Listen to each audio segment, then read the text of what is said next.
One of the things that we haven't talked about are the voices in our head, right? These are so important.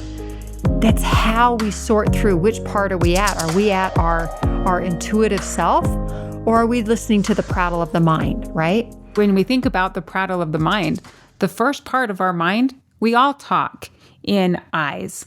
When I'm done doing the dishes, I'm going to go in and I'm going to clean my room. When I'm done helping my boss with this assignment, I'm in a hurry and go get mine done because I'm ready to go to lunch. It's all the I's that we say in our head.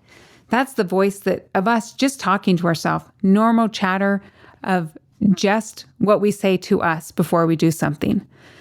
The other part is the intuitive side of us. That is where usually we get most of our answers. That is our heart of hearts. That's where we find peace. That is where you will learn things about yourself. That is where you will be educated and taught things. But the second you are taught something about yourself, you will then have the next step happen, and that is going to be your negative talk. Because we are humans that naturally sometimes just talk negative. It is just, why would you even want to go and learn and do something with your sister that is always out trying to serve? You don't even have time to do that. Why would you even make time to do that for somebody like that? You have all your kids to do. You're trying to serve everybody else, and now they want to add something else to your plate? Right. It's that human part of us that argues with ourselves. Yes. Right? We have this great idea. I should take flowers to a friend. And the negative side of us immediately says, well, you don't have time for that. You've got this, this, this, and this. And that argument within us, it always fascinates me, but that understanding the voices in our head and the beliefs that feed our voices and that feed or fuel the self-talk, right? The negative self-talk that we give ourselves is destructive to us. We may have heard it a lot growing up, which put that recording in our mind, but we're the only ones that can stop it. We're the only ones who can say, you know what? Okay, that is a song and I've heard it on repeat. Stop. I don't want to rewind it. I don't even want to play it again. I want to take it out and I want to get rid of it. The negative talk of, you're fat, you don't look good, your makeup's not right, the bulge of the belly's over the belt, the receding hairline, all the negative talk, male or female, that's going to run through you. We are the only ones who can control that. And really, would we say that to anybody? No. So why do we say it to ourselves? And why do we somehow think that's right? There's no commitment to growth in us when we're so negative at ourselves. Where's the agency for us to be us when we're sitting there telling ourselves how rotten we are with the self-talk in our head? So we have to identify the voices. Where are they guiding us? Is it healthy? Is it not? If it's not healthy, get rid of it. But that self-talk, the negative talk, is a trigger. It just happens. It is a trigger. We go and we ride that ride. You will find you will repeat the same things over and over and over. And you're like, wait, I've been here. I've done this. Why am I riding this train?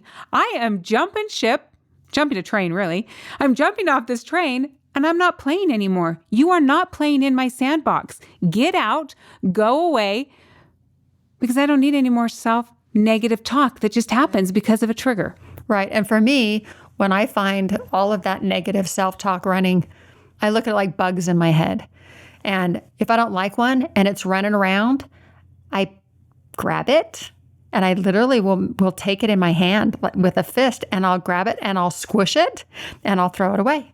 And then if that song plays again in my head, I will reach up with my hand, I will grab it like a bug off my head and I'll squish it and I'll throw it. I've even gone so far, and you're going to think I'm crazy, but I was sitting in a meeting and I'll have that negative thought run through and I can't put my hand up to my head to take the bug and squish it. So under the table, I just take that gesture of my hand of grabbing a bug, squishing it, throwing it on the floor, because I have to arrest the pattern. And it doesn't matter what you do. That's what I do, right? That's my way of arresting it in a very obvious and physical way to say, no, I am done.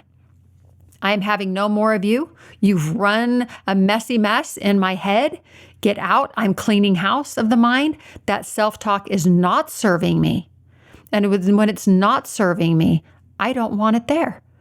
So take it, squash it, get rid of it. Now, what that is for you, you've got to decide. Everybody's different. Maybe you take a broom to your mind and that's how you see it. Maybe you write it down on a piece of paper, all the negative thoughts, and you take a lighter to it and you burn it. And when another batch of negative thoughts come, you're burning several papers for several days, but it diminishes.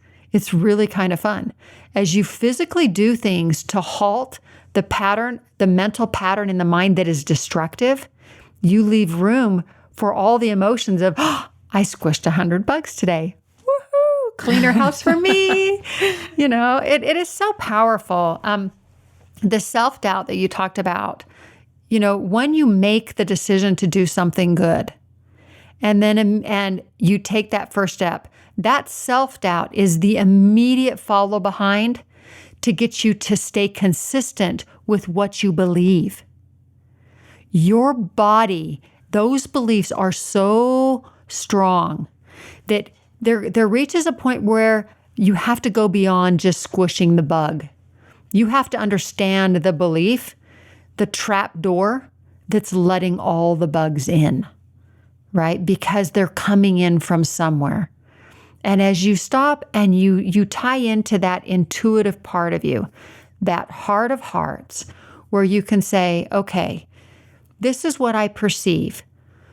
Is there more information? Putting that hypothesis out that says, is there something else?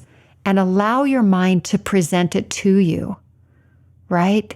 That fleeting thought, I wonder if, grab hold of that.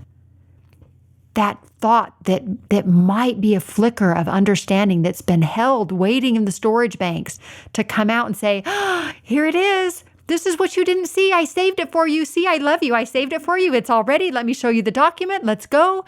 And you can start seeing both side by side. And then the talk that comes from within, from the heart, becomes freeing. That intuitive, that instinctive part of you rises. And it's like learning to walk again. And you start cheering yourself from the sidelines and your eyes get bright and excited and you get giddy over the learning.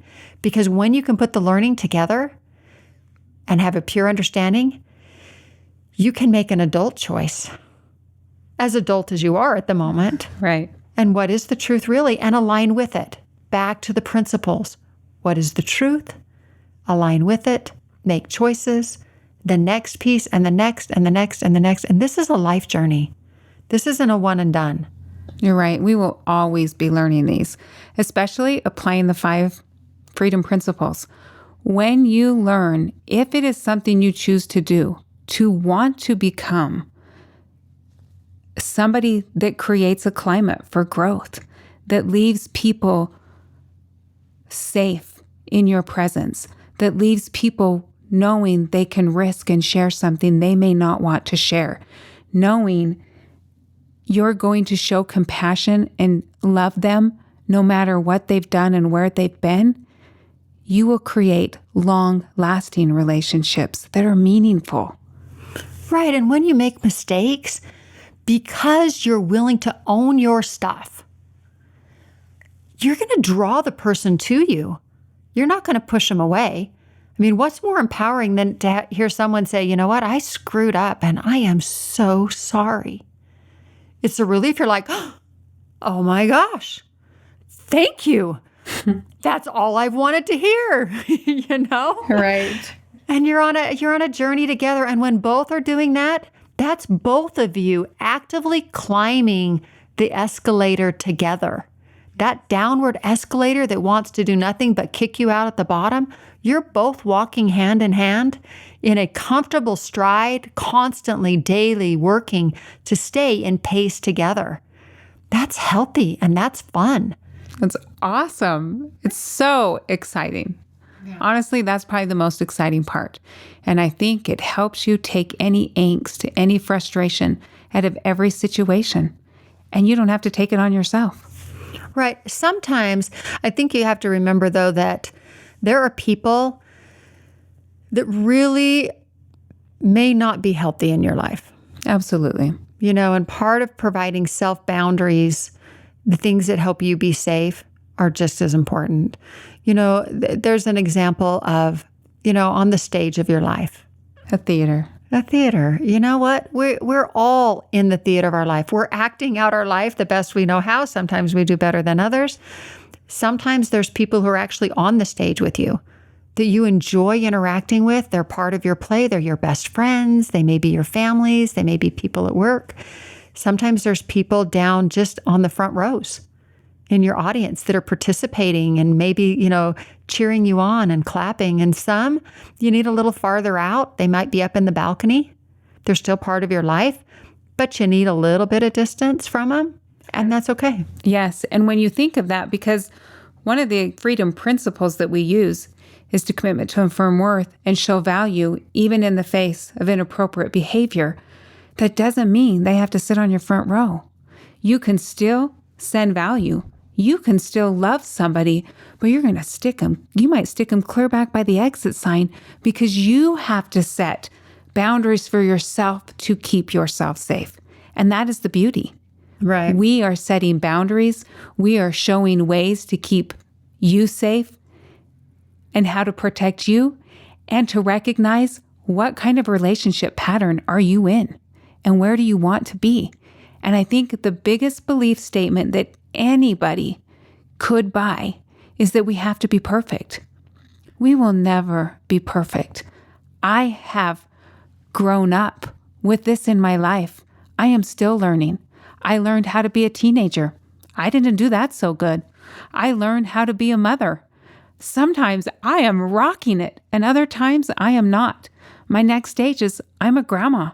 I'm going to learn how to be a grandma, and I have to learn to not step on stewardship with my own kids that now have families, that it is no longer my stewardship. And I'm going to learn how to be the best grandma, but I'm going to make mistakes. Right. And sadly, we didn't come with a manual.